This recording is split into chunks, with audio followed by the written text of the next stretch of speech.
Miss Tiffany's grade 9 humanities class. And we're from this international school in Bangkok, Thailand. And this is CNN Student News. Take it away, Carl. Wow. Fridays are awesome. I love starting with iReports like that one from Miss Tiffany's class. I am Carl Azuz. This is our March 1st edition of CNN Student News. It's also a deadline for the U.S. government. About $85 billion are set to be eliminated from the federal budget unless Congress and the president can agree on a way around these automatic spending cuts. That's not expected to happen, even though none of the politicians really likes these cuts. Here's the basic problem. The government spends far more than it takes in. But neither the executive branch nor the legislative branch has total control over what the government spends money on, and they disagree on how to tax and how to spend. So these cuts are set to kick in to lower government spending, and one big question is, are most Americans going to notice?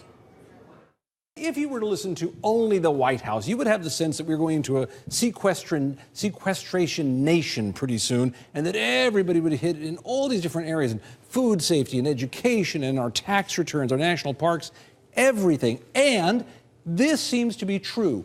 If you are the right person doing the right thing, you in fact may see an effect here. For example, if you're in a military town and you rely on military business, you might see an impact fairly soon. If you're at the airport waiting for the right flight at the right busy time, you might have a delay. If you're waiting on unemployment benefits and the check comes in lighter than you expect, that would also be a real effect on you fairly soon. But notice I'm talking about specific groups of people doing specific things. The broader picture of the whole country may be different. And to address that, I want to talk about one of the hottest things that came up today.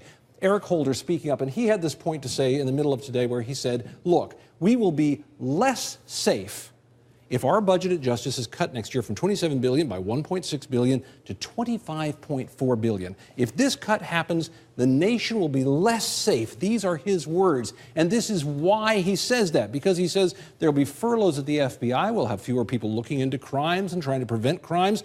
ATF inspections of things like gun permits, all of that will be knocked down a little bit. There'll be fewer people to man the prisons, so prisons will spend more time on lockdowns. There'll be fewer grants for local law enforcement.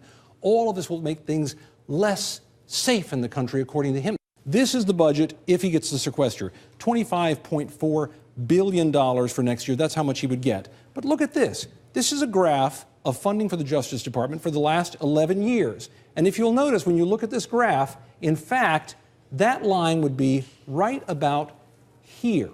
So in fact, for the past 11 years, only the past 3 years has the Justice Department had more money than they would have under the sequester. So does that mean that all these years we were less safe when the national crime rate was steadily moving down during that period of time? These are the tough challenges out there because in many ways, as Democrats in the White House say, all these cataclysmic things are going to hit if the sequester comes in. I think Republicans may be betting on the idea of if a few weeks pass, a couple months pass, and the public doesn't notice it because of things like this, then they're going to be able to turn around to the White House and say, you were just trying to scare us. You said a lot of things, and we haven't seen it come to pass. At 2 o'clock Eastern yesterday afternoon, the doors of a papal retreat closed. It signified the official end of Pope Benedict XVI's papacy. And it followed a day of goodbyes. In his last public appearance as Pope, Benedict said he was a pilgrim beginning the last leg of his pilgrimage on earth. In his last tweet as Pope, Benedict wrote, "Thank you for your love and support. May you always experience the joy that comes from putting Christ in the center of your lives." This is historic, in part because it's the first time in 600 years that a papacy has ended in retirement rather than death. At CNNStudentNews.com, we posted yesterday's explainer on how the Catholic Church will choose its next leader. Next up today, a bit of bad news from the Governor's Highway Safety Administration. Driving deaths among American teenagers apparently increased in 2012. The jump was almost 20% over the year before. Researchers aren't sure why, but they've known for years that motor vehicle accidents have been the leading cause of death for U.S. teenagers. The overall rate is still lower than it was 5 years ago, according to the researcher who led this study. But if the goal is to decrease the number of driving-related deaths every year, this is a setback.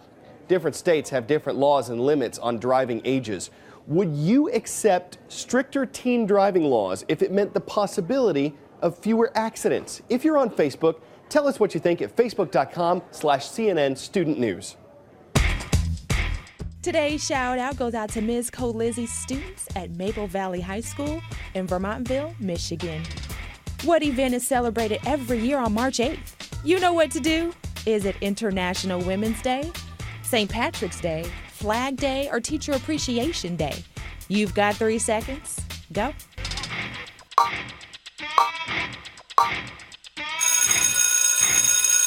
International Women's Day has been celebrated on March 8th for nearly a century. That's your answer, and that's your shout out. We're still 1 week away from International Women's Day, but today marks the start of Women's History Month. In fact, one led to the other. International Women's Day goes all the way back to the early 1900s. The idea came up at an international conference of working women as a way to raise awareness about issues affecting women around the world. So fast forward to the 1970s. Women in the United States were planning a new event to celebrate the accomplishments of American women. They picked March because, well, that's when the international celebration was already taking place. Believe it or not, Women's History Month didn't start off as a whole month. At first, it was Women's History Week.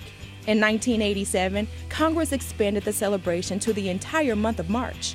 Every year, the National Women's History Project picks a theme for Women's History Month. This year, it's Women Inspiring Innovation Through Imagination. It's specifically honoring women in the fields of science, technology, engineering, and math. But Women's History Month is designed to honor women in all walks of life, and that's what we'll be doing throughout March. Teachers, your turn. How are we doing? We're looking for and considering all of your comments at cnnstudentnews.com. Please swing by today. Tell us what you think of this show. First known use of the word robot in 1920 in a play. First use of the word robotics, 1942 in a story. The actual machines are used all over the map today in science, industry, medicine, war. But up until now, anyway, they've mostly featured moving metal parts. Say hello to Saul Griffith and what could be the next generation of robots. If you think about everything, all of the consumer products, every machine that humanity has ever made, it's, stiff and rigid. There's a completely green space of soft machines. The robotics industry, everyone's concerned with the number of degrees of freedom and how much it costs for each degree of freedom.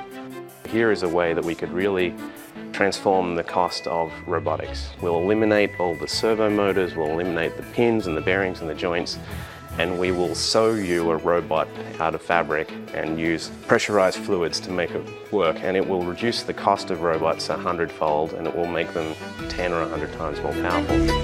The grey arm behind me, for example, weighs 1 or 2 pounds, yet is the size of your arm, and when fully pressurized, that arm could lift a human at arm's length. Wow. There's no hinges and bearings there, it's all done in these tensile fabrics, so it's really built like a lot of biological systems that are built. This works much more like a fish or a shark than it does like a robot. We've talked recently about a couple snowstorms that have hit several states in the U.S. Here are some iReports from a student in Iowa.